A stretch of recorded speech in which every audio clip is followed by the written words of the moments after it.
Everyone thinks that the real estate market in Dubai is going to crash in 2027, 2028, and 2029.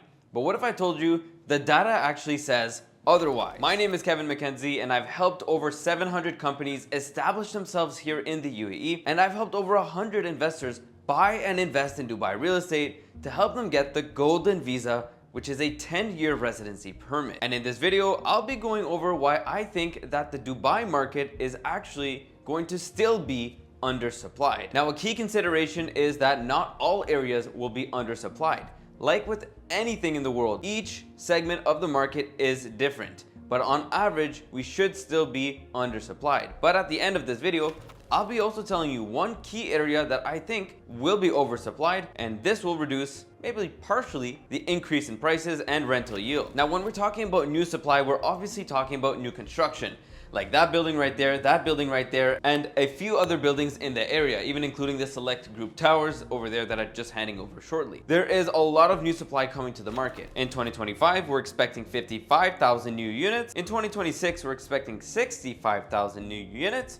And in 2027, we are expecting 109,000 units. Now, this is the peak because in 2028, we expect another 77,000 units. Now, if we combine this is around 300,000 new units by the end of 2028. So now, for this to make sense, you also need to understand how many people are actually moving to Dubai and how many people will actually rent and buy these units. Which brings us to section number 2.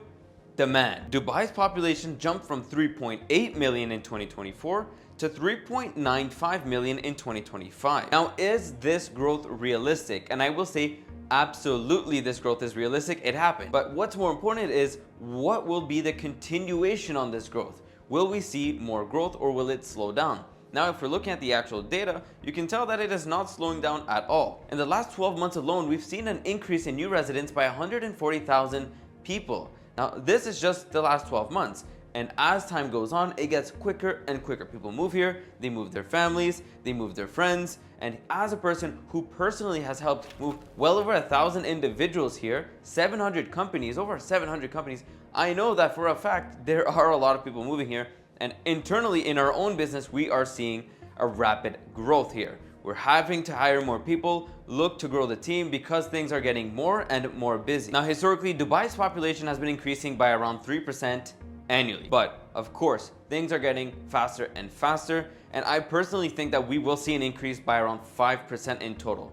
Not 3 to 8%, but 3 to 5%. Online, I've even seen some people be a lot more bullish with predictions of growing the population by 10%. So if you look at the historical average of 3%, the population would actually grow by just under 400,000 new people, which would bring us to a total population of 4.34 million people. But personally, I think it's going to be a lot more than this. Being, firsthand in the business and seeing people moving here, I think that we're going to see at least 5%. So an increase of 623,000 people, bringing us to 4.57%. Now, this is still conservative. Some people are a lot more bullish. Even if you go on Google and you search how many people will move to Dubai by the end of 2028, you'll see that some people think there'll be 1.4 million new residents. Now, again, anything is possible, but personally, I don't like to go bullish with any expectations, especially if I'm investing into something. I'd rather be on the conservative side. So now that we know the amount of new supply and the amount of new demand, let's go ahead and do the math to see if the demand is actually enough for this new supply.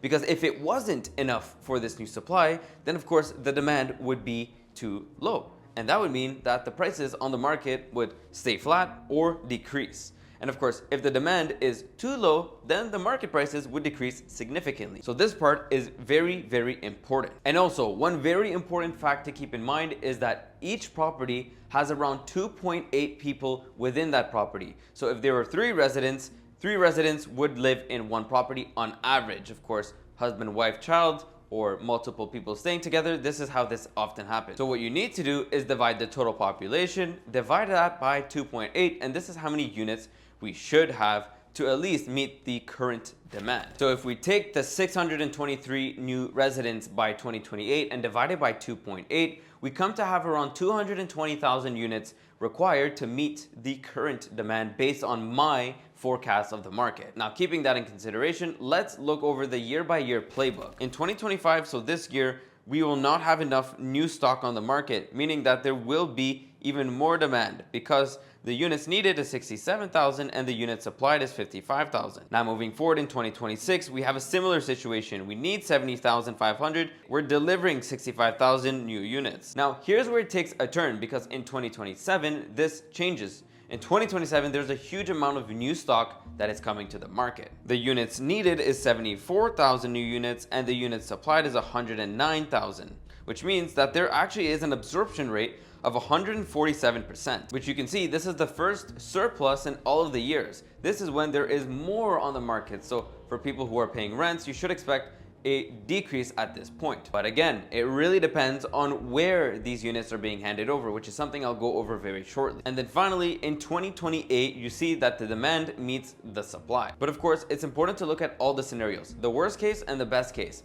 In the mid case, in my opinion, conservatively, we should see significant growth in the UAE and the supply should definitely be met by the demand. But in some cases, it's possible that it's going to be lower. In the case where the growth rate of new people moving to Dubai remains low, then in that case, we will see a surplus on the market.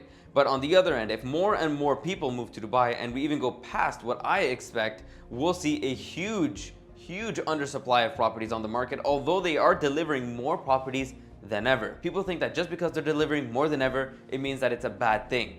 No, there's also more people than ever moving to Dubai as well. Again, as a business person who helps people move here, I see this firsthand. People just keep on moving to Dubai. And you can see this in the case where we are in the bullish territory, which is, by the way, just 6.5%. You could even go to 10%. Some people think that. I personally don't think that, but let's say 6.5%, we have a very big undersupply. So although we're building a lot, are we? Now, all of this data is just for new residents. There's one very key thing to keep in mind as well. Tourism in Dubai. Dubai is literally the #1 place in the world to go to on vacation. This is a fact. The amount of people that come here is incredible. From Europe, from Africa, from Asia, even from the West, like the super West, like Canada, the US, etc., South America, a lot of people come to Dubai. Last year in 2024, we had 20 million tourists. Yes, million tourists.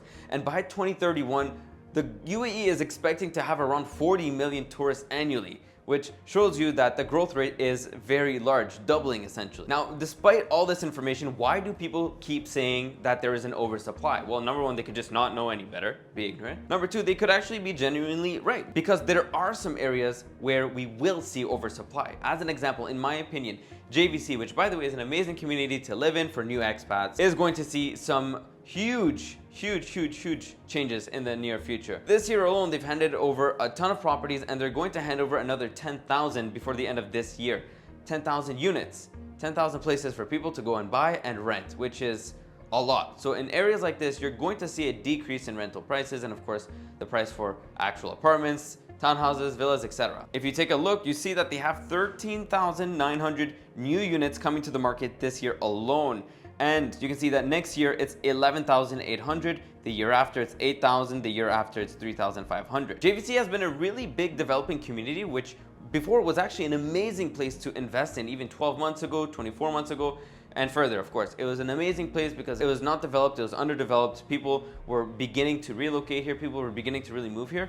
But now we're seeing this place become a lot more mature. It has a mall, has a school, etc. So now with all these properties handing over, I expect there to be a decrease. But not all areas are the same. For example, downtown, you won't see a huge new supply of properties. Business Bay, you won't see a huge new supply of properties.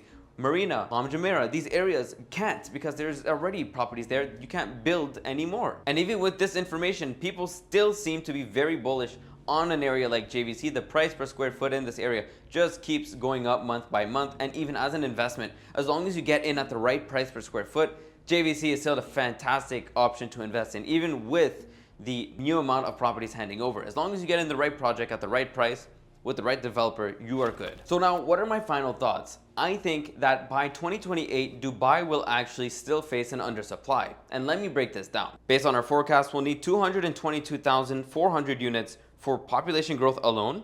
We'll need 100,000 units for Airbnb and holiday homes. And of course, there'll also be some delays with these projects. So expect around 30,000 new units to have to actually be delayed for whatever reason.